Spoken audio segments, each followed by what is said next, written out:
Hi, happy Tuesday, everyone. Thank you for attending Rethink Your Finances during your Camino to Fair Pay with Yoly Magaña-Valencia. On behalf of the Latinista, welcome. My name is Claudia, and I am today's moderator. I'll share a bit about myself. I'm a native New Yorker, but now I live in sunny Los Angeles. I teach mindfulness to children, and I offer mindfulness workshops to adults as well.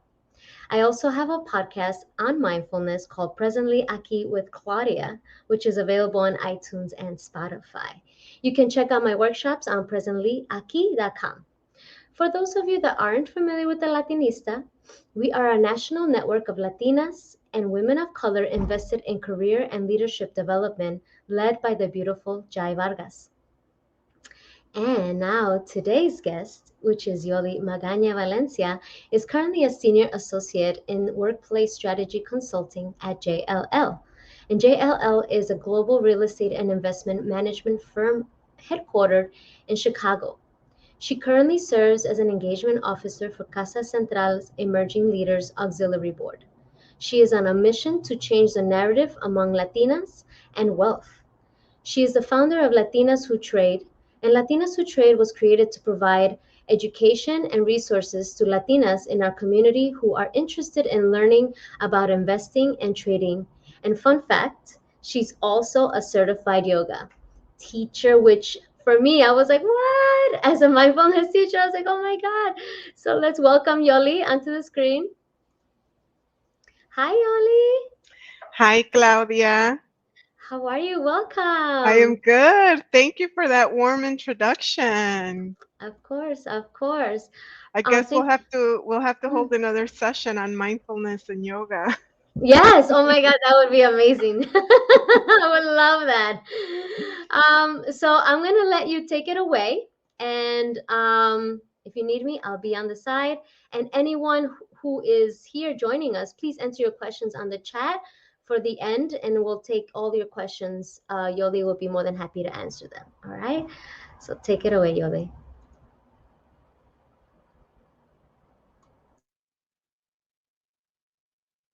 Thank you, Claudia. Are we able to share the slides?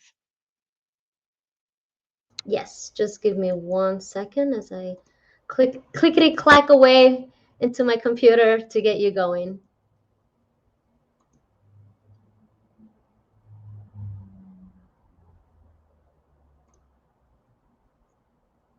Awesome.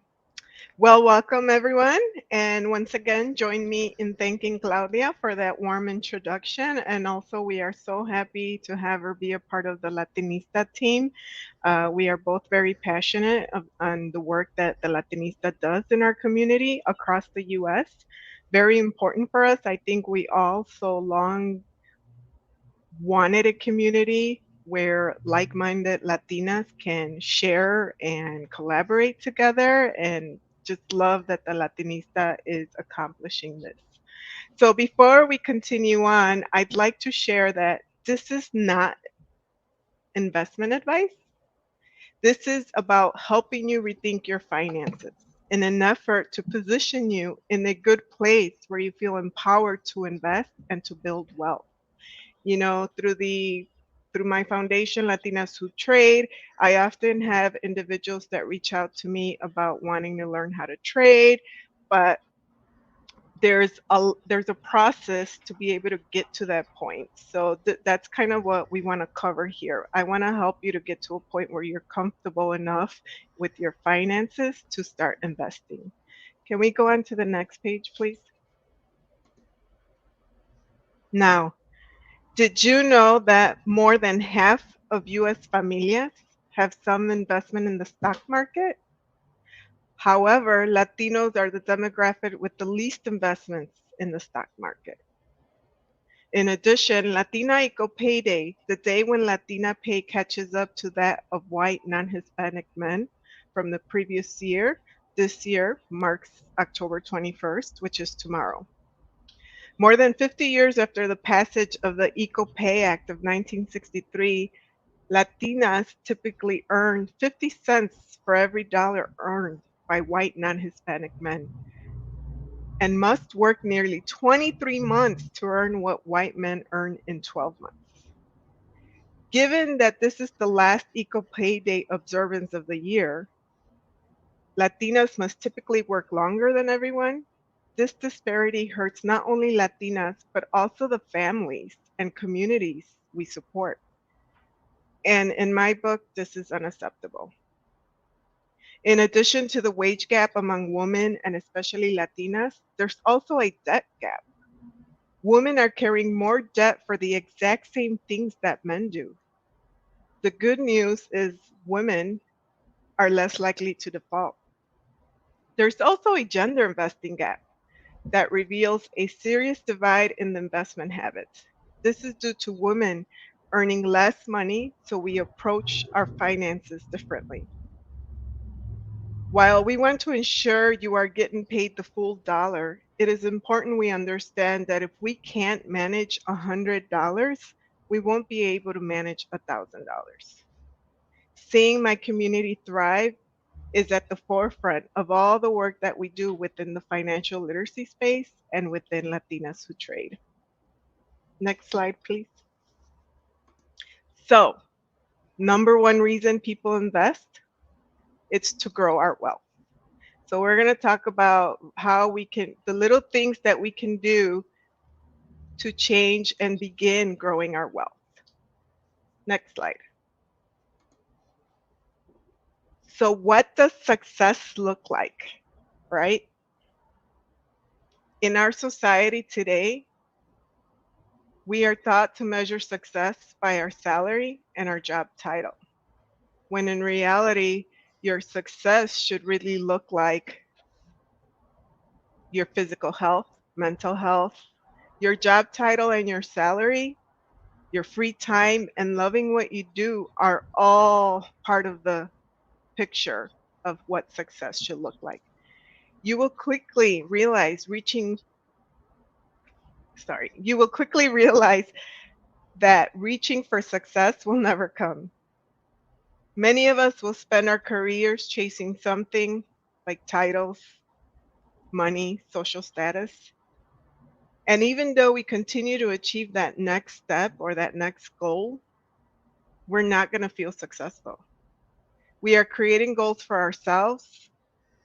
We are achieving set goals. So why is it that we are not feeling as if we have succeeded? That is because we're trying to let society tell us what success looks like. Only you can measure success in your life. When you define what drives your happiness and helps you find purpose.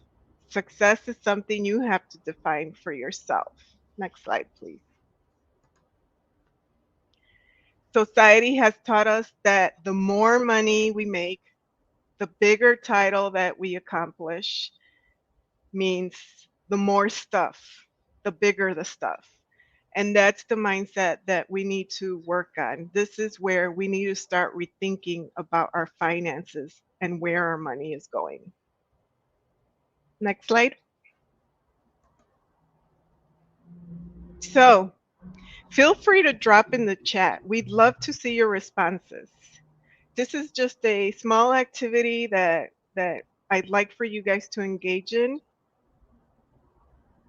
And you'll understand why throughout the presentation. So I'd love to hear in the chat or see in the chat, what are the top 2 to 3 things that make you the happiest on a weekly basis?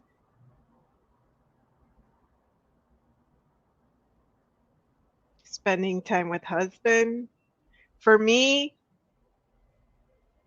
it is spending time with my girlfriends, right? Sunbathing, spending time with my husband also, outdoors, being on the beach, hiking. So these are things that really make me happy. So keep in mind what makes you happy as we continue through this presentation. Daisy shared exploring new pumpkin patches. Adriana, spending time with family and friends, going out downtown, taking beach vacation. Naomi, listening to audiobooks. Love it. Next slide, please.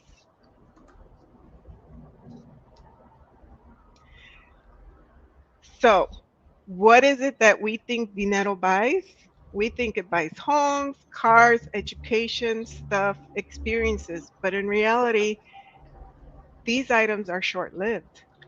The real power in dinero comes from financial security, the freedom to have more choices, access to resources, a lifestyle you want to live, and giving back. Think about the quote: the real power in money is the power to give it away. That's a powerful quote because it's the power of being able to give back, of being able to help others. Money gives you the freedom to make your life what you want it to be. And the most valuable thing money can buy is freedom. Next slide.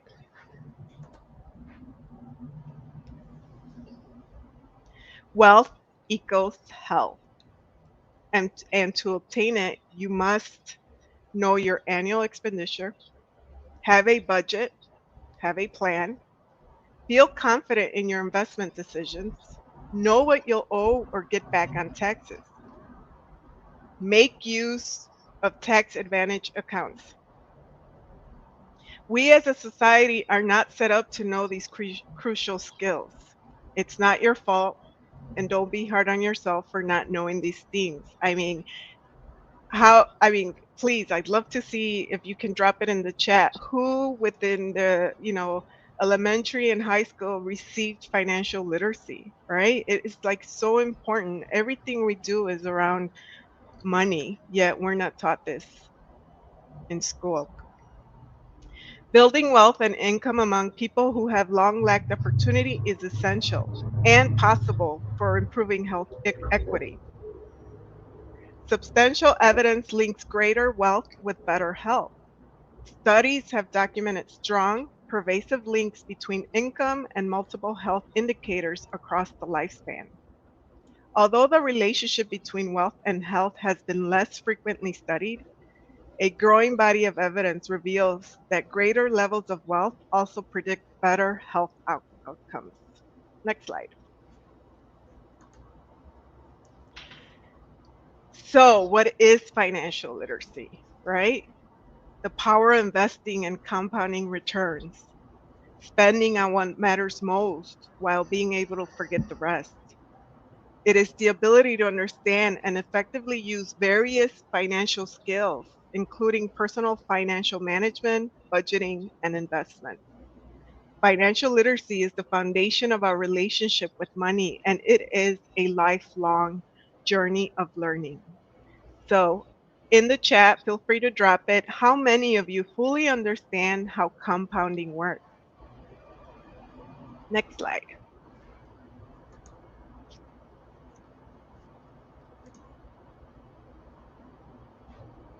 Here's All here's a right. here's a quick video that we're going to watch on compounding interest, as explained by Cal Penn, if you know him. He's a funny actor, and I love watching him explain how compound interest works.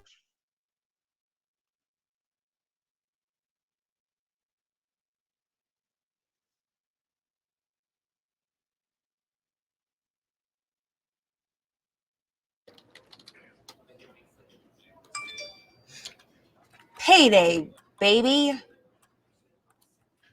I said it's payday. It's payday. What's wrong? Where's your paid face? Beth, all of this money goes straight into my savings account. Okay? It's nothing to be excited about. Doesn't do anything for me. Ahem. If I may, that's the dumbest thing I've ever heard. Your savings account is one of the most potent financial assets you have.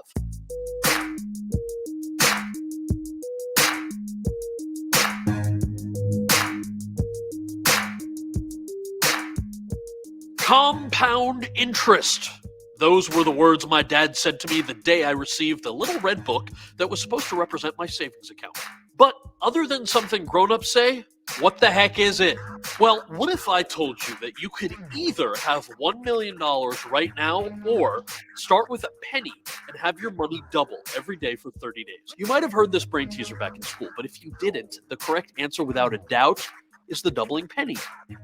Sure, you'd start with 1 cent, then 2 cents, then 4, then 8 cents. But after 20 days, you'd have just over $5,000.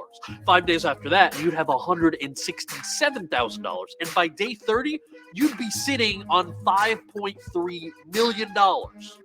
That's just a brain teaser, of course, but compound interest has a similar effect inside your savings account. Now, interest is like a bonus that the bank pays you for keeping your money with them. Most interest rates are small, unlike our doubling penny example, which is why they get a bad rap. But what that interest rate does, no matter how small, is allow your money to grow every year.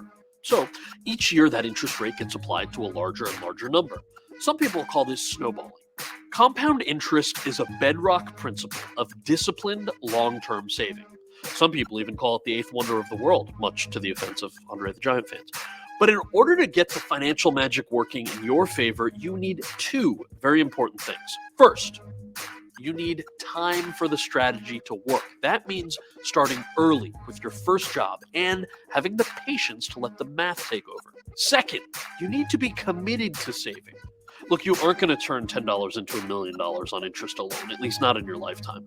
But by contributing regularly to your savings account, you give your interest rate a fighting chance to make a difference. So the next time you find yourself wondering what's going on inside your savings account, just think of my dad, or, well, your dad, and compound interest. You're making money as we speak. You know what I'm saying? Thank you, Claudia. We can go to the next slide. All right, I'll be right with you. And yes, Celia, I agree. The key is to start early. We need to push the financial literacy among our youth. But also understanding no matter how old we are, it's never too late, right? Starting later, better than never.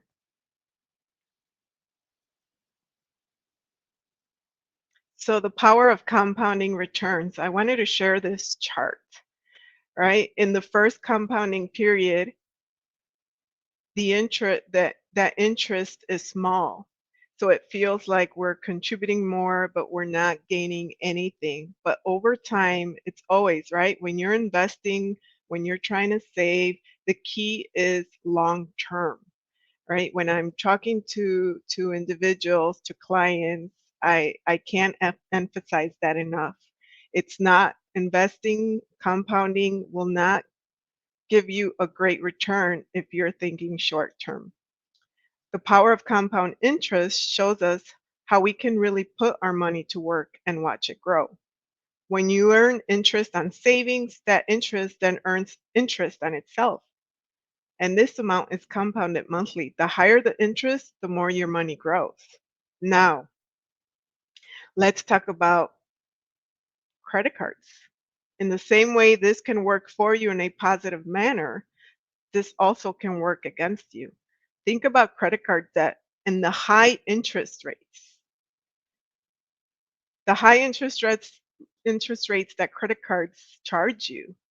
There is no product out there that would offer us the same rate of return that a credit card charges us an interest rate. It's ridiculous. So just keep that in mind when you're using credit cards, that that debt is going to compound even faster than when you're investing. So just important that we keep that in the forefront as we manage our finances.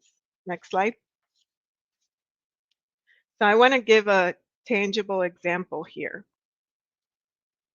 So that earlier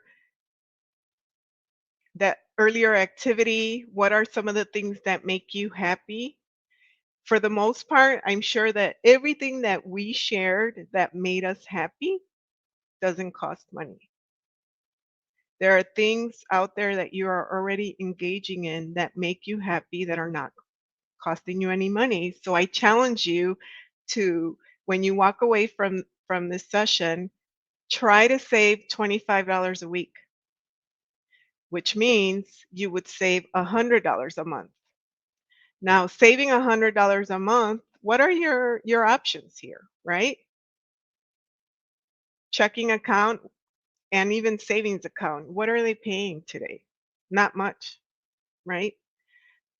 So look into investing or putting your money in a stock market index fund, right? There are products out there that right now, today, you can earn from 7 to 8% average, which is great because the inflation rose 5% since the pandemic. So if you manage to save $25 a week, that's $100 a month. That equals to $1,200 per year. Now take into consideration your compound interest, right? Putting it in the right product and letting compound interest to work. Just imagine the possibilities. Other ways to invest and grow your money is through your employer, right? Your employer may offer 401k. So let's say, for example, that you make $72,000 a year. You put 5% into your 401k. That's $3,600. Now, I'm using my organization as an example. My organization matches 3% dollar for dollar, assuming that I make 72,000 a year. That's 2,160. Plus, my organization matches 50% on the next 2%. That would be $720 for a total investment of $6,480. So I contribute 3,600 and the company would match 2,880. And the reason I'm sharing this is because it's important. I'm always saddened to hear clients share that their employers offer 401k, but they've never activated it. They haven't started contributing. And the first thing I ask is your employer matching? Do they match your contribution? Because you are leaving money on the table. Most employers, even prior to this organization, it's always been dollar for dollar. My employer previously matched up to 5%, which was great. They equaled dollar for dollar up to the full 5%. Unfortunately, this new organization only does up to the first 3% and then they go to 50%. But even those 50%, I'm not letting it go. I refuse to leave money on the table. So something to just walk away with. And after this session, I will be sharing additional cost-cutting strategies. I have a checklist that I'd love to share with everyone. Yes, Celia, it is free money. Next slide, please. So there are various ways to invest your money, and here are two options. Go ahead, keep clicking, Claudia. Thank you. We can click all the way. Well, one more. There we go. The first one is fixed. When we put our money in these accounts, there's very little to no growth. Bank accounts are one example of fixed accounts, like CDs, money markets, savings, checking. And I have to share that I was in banking for 17 plus years, right? And I always said, I can't believe how biased banks are, right? Because they are always selling you their product, selling you their CDs, and really all what we're doing is letting the banks make more money. How much are they're taking our money that's sitting in a savings or a CD or a checking account and lending it. And when you get a loan from these banks that are using our money, how much are they charging you, right?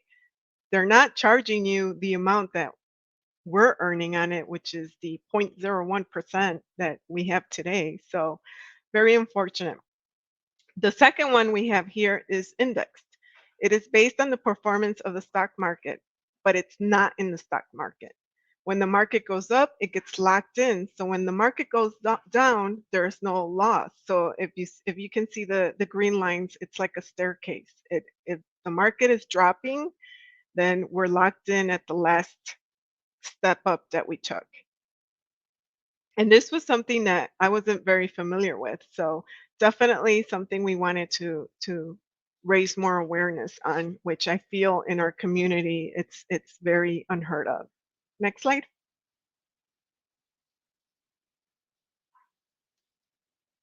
So when saving, it is also important to consider the effect taxes can have on an income, right? Who likes paying taxes? If it's one thing that we know for sure that are guaranteed in life is death and paying taxes, right? And who likes paying taxes?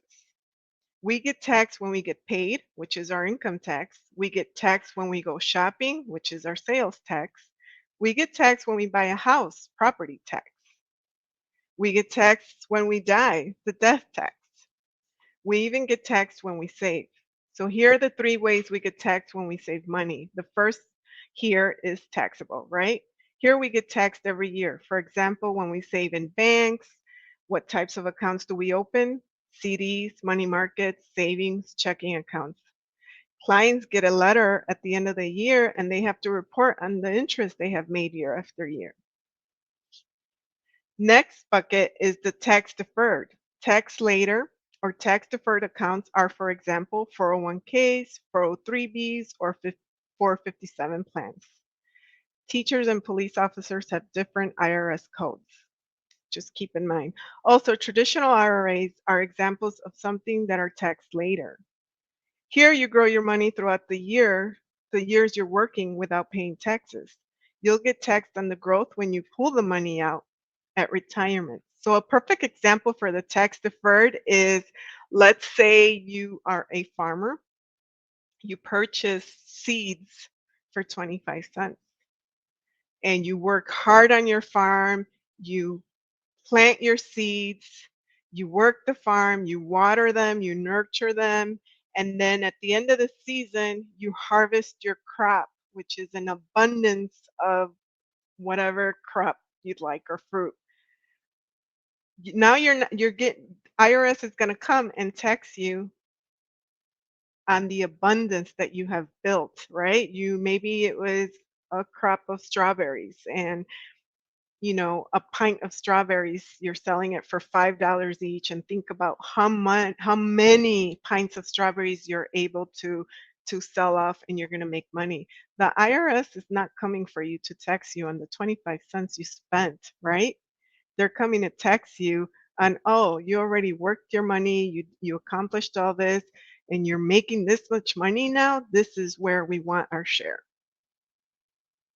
And then the next bucket is the tax advantage. There are places where you can save your money tax-free, meaning you grow your money throughout the years you're working and you don't pay taxes. When you pull the money out at retirement, you don't pay taxes when you pull your money out on retirement. The reason is because you already pay taxes on the money before putting it in one of these accounts through income tax. So I think it's important we can keep in mind all three are very important, right? But it's also important that we diversify. So the first one, the taxable, the savings checking accounts, it's important, right? Because we always need to have access to money, immediate money, right? Cash. Your emergency fund, you need to have an emergency fund. That for sure has to be in a savings checking account. Your emergency fund should be 6 months, at least 6 months of your monthly expenses. This is why auditing or having a financial analysis is important. Now, the tax deferred. Yes, it's got its pros and its cons, but it's still important. Like we said earlier, there may be free money on the table, so you want to take advantage of that. And then the last one are Roth IRAs, where you paid your taxes in advance, and so you will not be taxed when you are ready to retire and you're ready to start touching that money. Next slide, please. Keep going. So I think you have one, two, three more clicks, Claudia.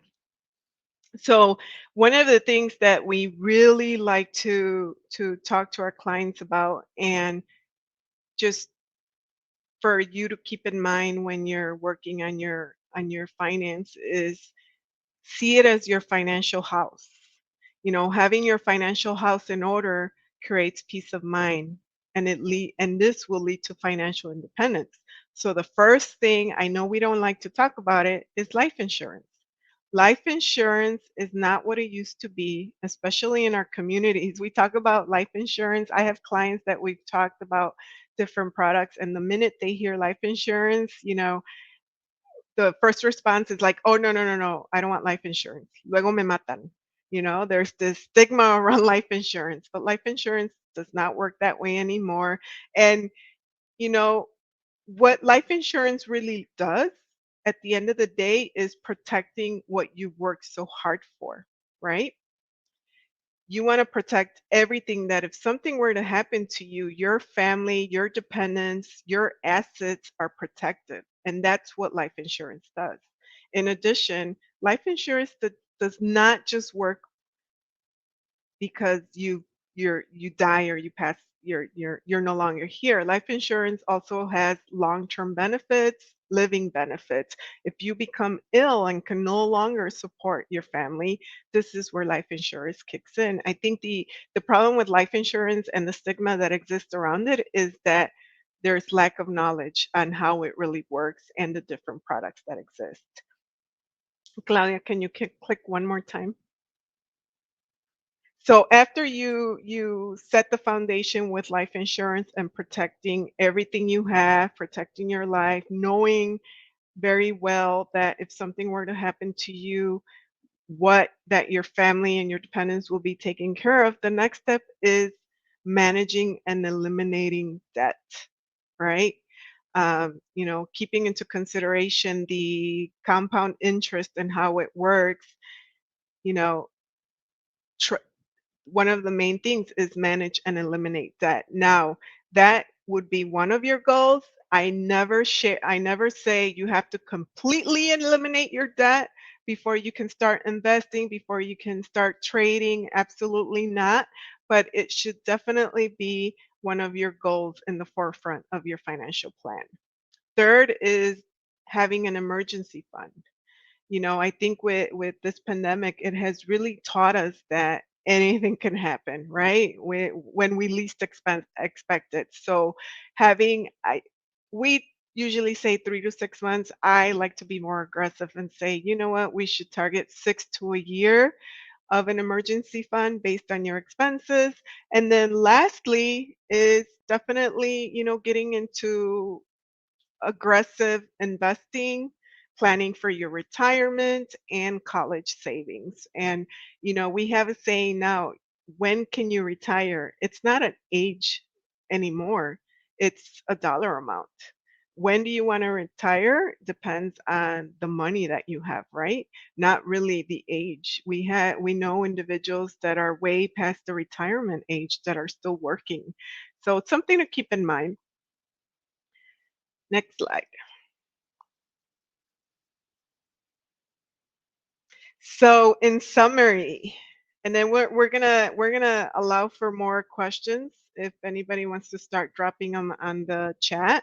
We would say avoid lifestyle appreciation.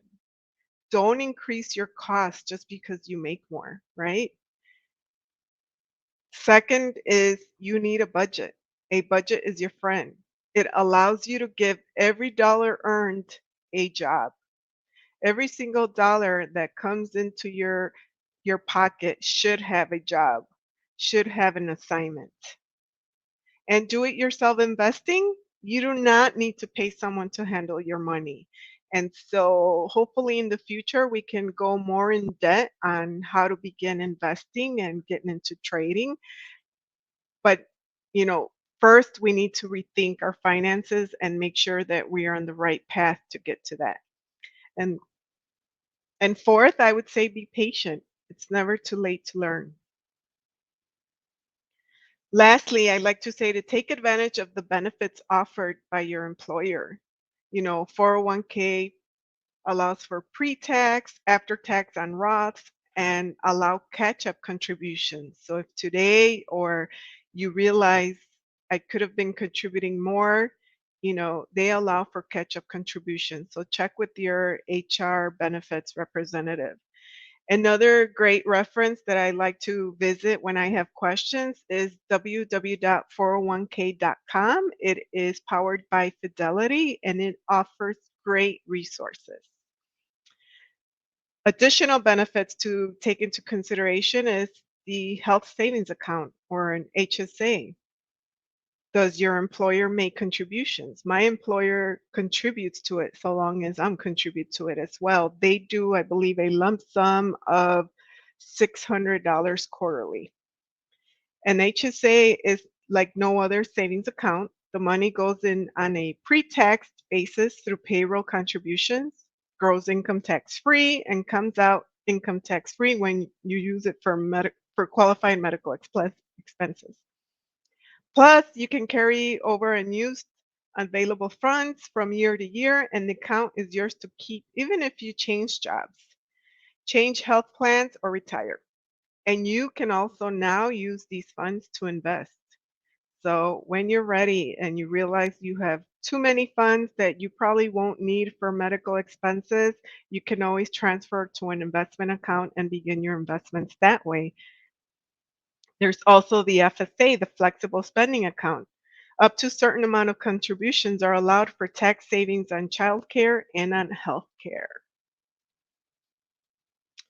Thank you, everyone. If you know someone that can benefit for a free financial needs analysis, and it's really just auditing all of your money in and all of your money out, I'd love to sit down with you. So feel free to shoot us an email, and we can discuss one-on-one, or if there's a workshop. We do workshops mainly with, we're targeting high school students and college students, but this is a need way beyond that. So we're also available for that. Feel free to contact us at Latinas Who Trade. And don't forget to follow us on LinkedIn, on Instagram, and on Facebook. Now we're ready to take on any additional questions.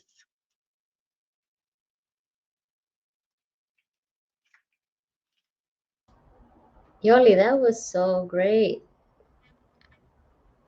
That was wonderful. I mean, I don't think there's enough where there's one time we get to talk about this. I think it needs to be regurgitated as many times as we can, because sometimes we're not in a position to do anything right now financially, but we're going to come back and say, oh, wait, what did Yoly say that one time? So that was beautiful. Any questions, anybody on here? Adriana said, I understand that companies offer certain percent match and discounted stocks. If someone cannot do both, which is the best option to go with? Well, that's a tough question, but I would definitely say go with the match, because that's definitely money on the table. That's a given. With the discounted stocks, my organization offers discounted stocks. Now, here's the thing with stocks is, yes, it's great, you're buying it at discounted stocks, but I mean, you are participating in the stock market. So those funds is not guaranteed. So something to just keep in mind. If that specific stock, for whatever reason, the organization, something breaking news, etc., things that drive the stock market, something happens, I mean, you can still be losing money. The fact that you purchased at a discounted price does not guarantee anything. So definitely I would go with the certain percentage match, but if you're in a position to do both, absolutely do both. Great. I put your LinkedIn on the chat, so anyone that want to connect with Yoly directly, you can just click on the link and ask her questions, because I'm sure that will come up, or I know some people are shy or may forget to ask you something regards what they learned today, which was very informative and important.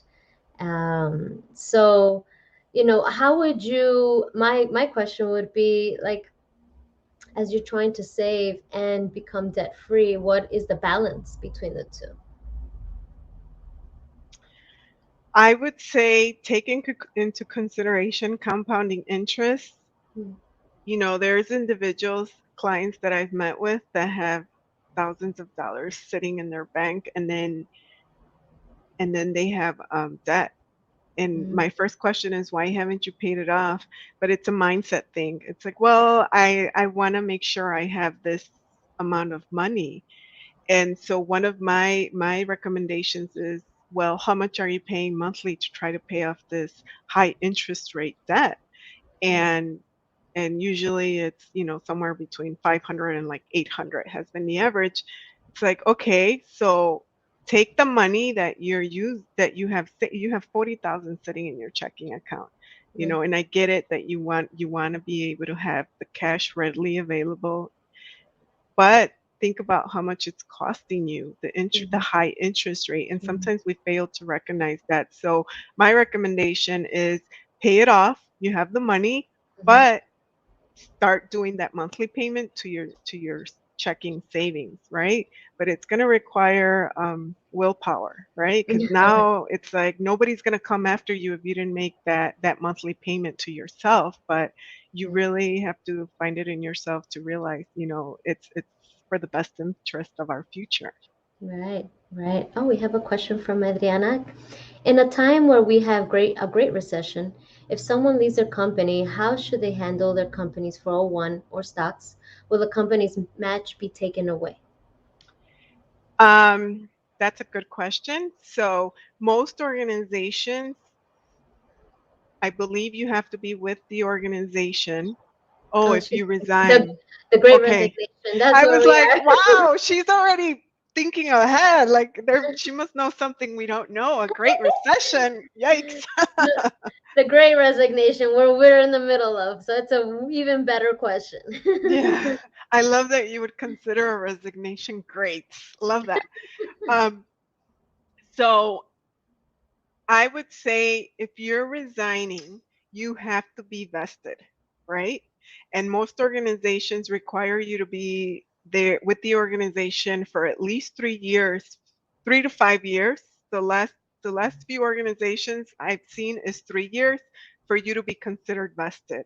You have to be vested to be able to walk away with the company's match. So it's something to look into. This is why it's always important to constantly review your organization's benefits because they also get tricky and they change it. Now for stocks, I haven't seen anything like if you walk away, the stocks is yours, but it's just keeping an eye on the company, how it's doing your research. If remember with stocks, it's always sell high, buy low, Mhm. right? So just keep an eye on how the stock is doing. If it's higher than usual and you're thinking of leaving and it's a stock that you don't want to hang, keep, definitely sell. But if it's low, I would say hang on to it to see if it goes higher. I hope that answered your question, Adriana. And for Latinas who trade, do you offer classes or workshops on getting deeper into knowing the stock market? Like what type of stocks? Yes, yes. We definitely do workshops on that. And the reason I feel like with the Latinista, we've been taking baby steps because it's a Mhm. transition, right? We got to Mhm. rethink, look at the Yes, big picture of how our finances are, how our financial home is at home before right, we move to the next step. right. But yeah, we have workshops and we actually do sessions where we can sit down and look at how to start an account. You don't need an advisor, you don't need a broker to start Hmm. getting into Right. investing. Yeah. If I may touch on that after Adriana, she said, yes, it did answer my question. Any books that you have in mind to read to learn about how to invest and learn about the stock market? Not so much a book. I would say I really like Fidelity, Mm-hmm. E-Trade, and TD Ameritrade. I use TD Ameritrade the most because that's where I have my stock. But if you look into TD Ameritrade, um, they have they have a whole section on education from how to start to explaining everything, and it is just so wonderful and easy to navigate.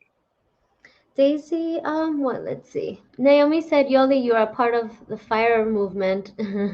Yes, I do consider myself part of the fire movement, and usually when I introduce myself as a Latina of many first, and also on a journey to be the first millionaire in my family as well. That's right. That's right. It's Celia says, possible. it is. As Celia says, I'm interested in learning more about what is an MBA in real estate, finance, and investment. Can we connect? So, Absolutely. mhm. Celia, I Just did reach. put her, yeah, I put her LinkedIn above. I'll repost it if you missed it. And here, so you can connect with her. Oh, Crowdcast says I already sent that message, so I can't resend it. Sorry. Daisy says, where can we register for the workshops? Which is Latinas Who Trade. So most of the workshops that we've been having are on a request basis at the moment. We haven't fully established or rolled out our platform where you can take the workshops. So Daisy, stay tuned, because maybe our next one with the Latinista will be more in depth in trading and investing. Thanks, Naomi. I also posted her Facebook on here. Celia says, I also had a question. What are your thoughts on paying more on mortgage versus investing in the market? I'm not sure I understand that question. Like, Hmm. are you saying paying more on mortgage versus? Oh, like if you pay, should you pay more your house off more? Like paying towards your house more, or invest Mm. that money, that extra money on stocks, right? Well, yeah, okay, I see what you're saying. Thank you, Mm-hmm. Claudia. Mm-hmm. Um, I think, well, number one, if you have the opportunity to, if you have a low interest rate on your mortgage, and interest rates in the last year or two have been wonderful, my focus personally would not be to pay off my mortgage. I'd be taking advantage of the market. And this is because also when you're filing for taxes, there's a lot of benefits in actually having a mortgage, right? And the write-offs. And so just something to keep in mind. Absolutely, if you're somebody that has had a mortgage for a few years and has what today we consider a high interest rate, anything above 5%, then I would say focus on, if you cannot refinance, definitely focus on trying to bring that amount down. That's great. That's great. Wonderful. Anybody else have any questions? Celia says thanks, and so did Adriana said thank you, and Daisy said thank you. This Um, was wonderful. Thank It you, was. ladies. It was. I wanted to touch on one thing regarding money was also a mindset, right? Your scarcity mindset and abundant mindset, right? That's Mhm. something to be mindful of while you're trying to either compound, invest, while you're doing any financial knowledge for yourself. Also pay attention the way you think about money, right? What are your thoughts? What's your relationship with money? Is it your best friend, or is it just, do you are you carrying your family's scarcity mindset? Is that rolling over? Just pay attention to that relationship that you have, because that might also affect how you're attracting money, right? If you're able to get that abundant uh, level of energy for yourself. So I just wanted to share that as Yes, well. that's a great That's a great point. The other thing I want to say too is think about when you're shopping, right? Mm. Think about what it's going to be. Let's say you're shopping for a new car, right? You want a luxury car or a bigger car Hmm. because it looks cool, or Right. not really so much because we need it, but then are you thinking far ahead of how much it's going to cost you? I talked to somebody that the car is not that big. It's a small car, and I haven't had a car note in a while, and the thought of it just freaks me out. Like I don't know what I'm gonna do. I don't know. But $700 car payments, like I'm just like, oh my God, $800 for a car payment. But let's forget about the car payment for a moment, right? The car note. Mm. You're getting a bigger car, a luxury car. What does this translate to? Right. Higher insurance, right? Right. Not only you have to deal with a higher insurance payment, and then the fuel, right? If it's a larger car, if you want a big vehicle because it looks great, it- like taking into those considerations when we're thinking about making purchases. Home, do you really need a large home, right? And think about the expenses associated with us appreciating our lifestyle, right? Right. When we do that. Right. Adriana says, does your workshops offer information on trusts and wills to establish your money and assets and life insurance? Yes. Yes, we have workshops that cover the trust, wills, and life insurance and the different products around life insurance. I know I didn't go too into it, but there's term life insurance, and I'm wondering if individuals know the difference between term life insurance and permanent life insurance.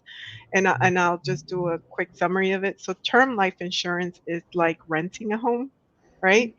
You are covered, you have a roof over your head so long as you're paying the rent. But, that can be done with once your lease expires, right? The same with a term, right? You can either get it for 10, 20, 30 years, you're covered. God forbid something happens to you, whatever dollar amount you selected, that's what your family would receive. Now, a permanent life insurance, that is like owning a home. You're putting money into it, but since it's permanent, it's for life, and there's a cash accumulation aspect to it. So you can borrow from that money. You can also, it has the living benefits, long-term care feature to it. So yeah, so that was just high level of there are differences in life insurance as well. Amazing, amazing. Hope that helped, Adriana. Yeah, she said thank you. Amazing. Does Absolutely. anybody else have any other questions before we let Yoly go? Please feel free to jump in there. But no, this was very informative, and I feel like it's great to have a contact, right, for a go-to question. Naomi says, "Thank you so much, Yoly. So much love." um, to have that and to just learn more, right, and teach our own families and the next generation. Yeah. Yeah. Just, we never talked about money, right? And I'm sure No. many of us share this. And it wasn't until, Mhm. I started pursuing my undergrad, which again was very traditional for me as well. I didn't graduate high school and then go to college. It was I graduated high school and got married and had a family first before I pursued higher education. So it was later in my life that I started learning about investing and finances, and the light bulb went off like, oh my goodness, Yeah. like this Yeah. is important. And Hmm. while I didn't come from a wealthy family, I know that a wealthy family can come from me. So, Right, right. And it's so important. Celia says, yes, how to teach families should be a workshop on its own. I'm like, yeah, yes, just bring everybody and just like, you need to watch this. It's so important because we don't talk about money, right? And, being the first to know is a little upsetting, right? You're like, oh, if I knew, but we know now. So hmm that's one of the first. We get to be the first to know. And Daisy says, this was very informative. Thank you so much. Cannot wait to register for more classes. Ah, beautiful. Thank you. great. Look forward to seeing everyone in future Mhm. sessions. Wonderful. Well, Yoli, do you have any last words to share with the audience before we go? No, thank you for engaging everyone. This was great. I really enjoyed having this conversation with Mhm. everyone. Please follow us on Instagram and Facebook. And it's also a great way to connect with us as well. Fantastic. And Yes, Claudia, thank you for joining me on this session. of course, you're welcome. It's an honor, and I love, helping the Latinista any way I can at all times. So I appreciate. Thank you, everyone who joined us today, and we look forward to the next workshop that we'll be offering soon. So thank you. Have a good one.